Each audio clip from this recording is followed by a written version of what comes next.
Coming up next on the Jeff Crilley Show, countless leaders are fighting imposter syndrome. We'll be talking to Marissa Moyer. She is the CEO and founder of the High Potential Movement. Her incredible journey just ahead.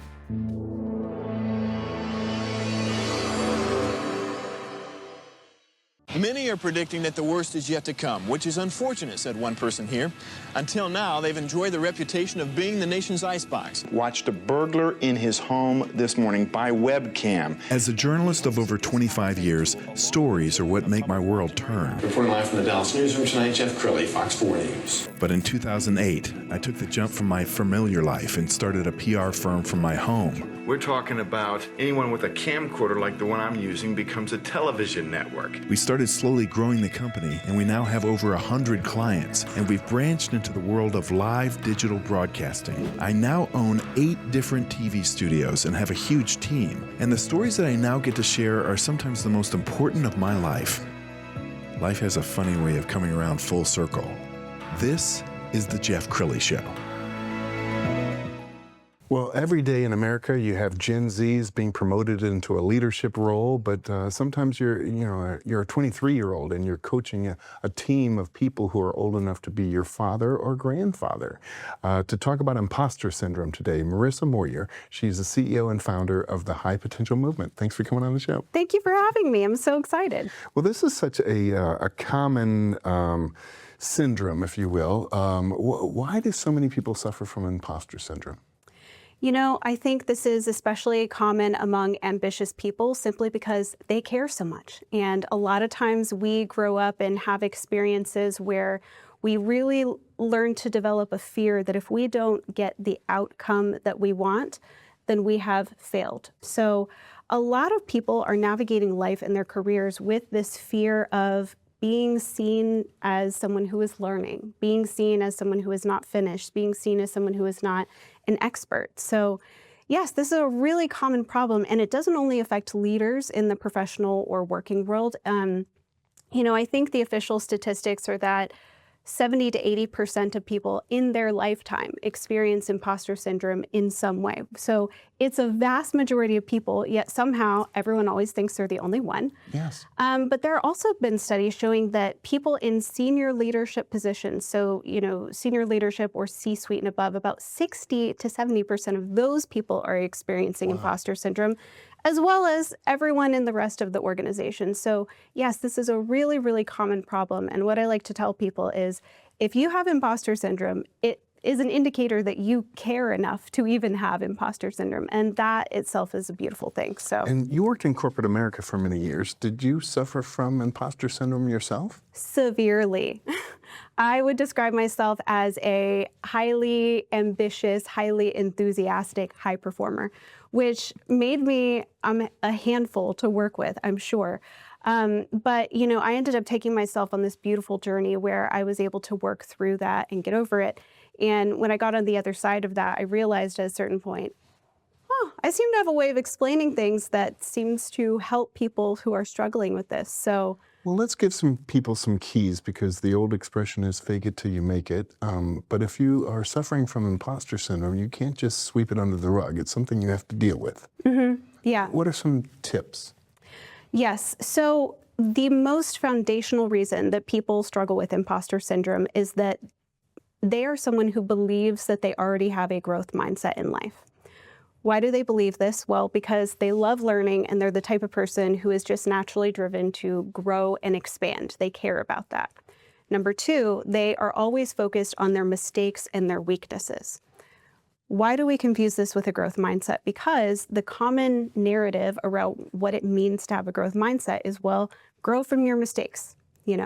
And so what people end up doing is tunnel vision, focusing on their weak areas and completely turning a blind eye to anywhere that they're doing well, any achievements or accomplishments that they have, any sparks of growth that they have. So I like to tell people what a true growth mindset is where you can have a reasonably high tolerance for experiences of failure and discomfort. Yes.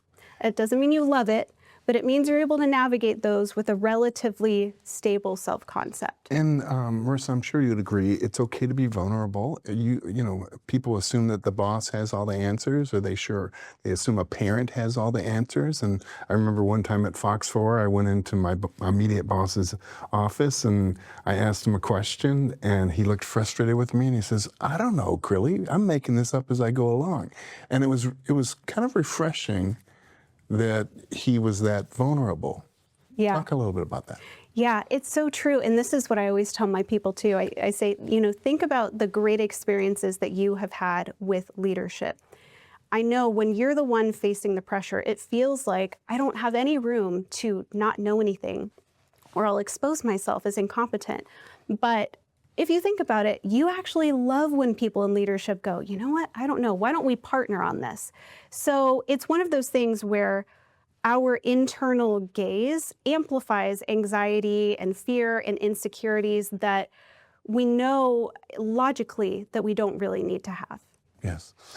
She creates an amazing amount of content. I found one clip that I really like. Let's go ahead and roll that.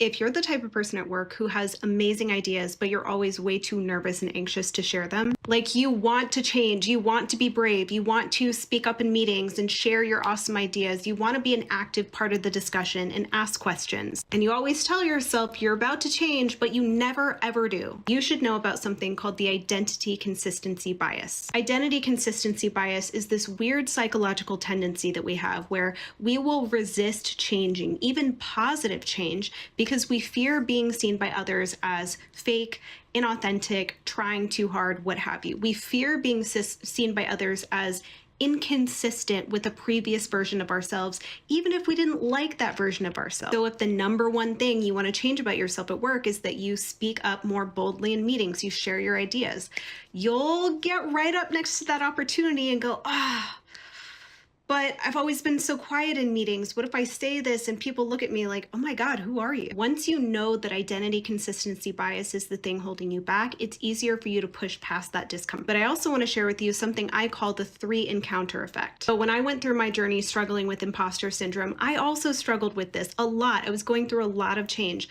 but I found consistently over time that it usually only took about 3 substantial positive interactions of me acting differently around someone before I would start to see that first little acknowledgement, recognition from them that I was starting to show up differently. In fact, there's actually research showing that even if someone had a blatantly negative impression of you, it would only take about 8 positive, substantial interactions after that for them to change their opinion of you. So my point in saying all this to you is if you struggle with imposter syndrome, do not let your old identity hold you back. The people around you are much more receptive to a new version of you than you would. All right, let's talk about leadership styles. So if you do suffer from imposter syndrome, you talked about, hey, let's workshop this together. Could you come up with a more collaborative style where you're like, hey, here's the problem. I want to hear from you? Absolutely. I think the most effective leadership style is one of partnership and one that models a growth mindset. So, you know, a lot of people who are in leadership positions for the first time do feel that pressure to seem like they're competent and like they always know the answer, when in fact it would actually be much more relaxing and enjoyable for everyone if you all just approach the conversation as equals. So something I like to tell my people is a lot of people struggling with imposter syndrome and anxiety in the workplace are navigating the workplace in something called vertical relationships. So this means they're seeing everyone in a hierarchy, which is actually different from the chain of command in a workplace. So I encourage people to think of that structure in a workplace as a more neutral chain of command that is there to get things done and provide structure and make decisions and move the company forward, than a hierarchy. Because when you think about relationships at work in terms of a hierarchy, it's more likely to activate that anxiety, that feeling of being less than, that feeling of being not good enough, and who am I to say anything, and what are my values or my ideas worth? Yes. So Yeah, I find that relationships are so much stronger in the workplace when even people in senior leadership positions just want to partner with everyone around them and go, hey, let's get all the ideas on the table. And yeah, I'll make the final decision on what's going to happen, but we're here to collaborate together. All right, Marissa, we have about 2 or 3 minutes left, so this is the call to action. The platform is yours. Absolutely. So if you are someone who identifies with that term high potential person, if you are someone who just knows that you are capable of so much, you also know that all of your blockers are internal and you just can't seem to figure that out. Join me in my community, the High Potential Accelerator. So this is where I actually have my entire program that I use with private one-on-one clients for only $29 a month, live weekly coaching calls. This is absolutely just such a wonderful space for all ambitious people who are wanting to develop those mental, emotional skill sets so that they can show up more confidently in their work and in their life and reach your full potential and not feel like you're stuck. Outstanding. Marissa, thank you so much for sharing your story with us. Go to her website, which is highpotentialmovement.com, the great Marissa Moyer. Thanks for coming on the show. Thank you. Thank you for having me. That's it for now. We'll see you next time.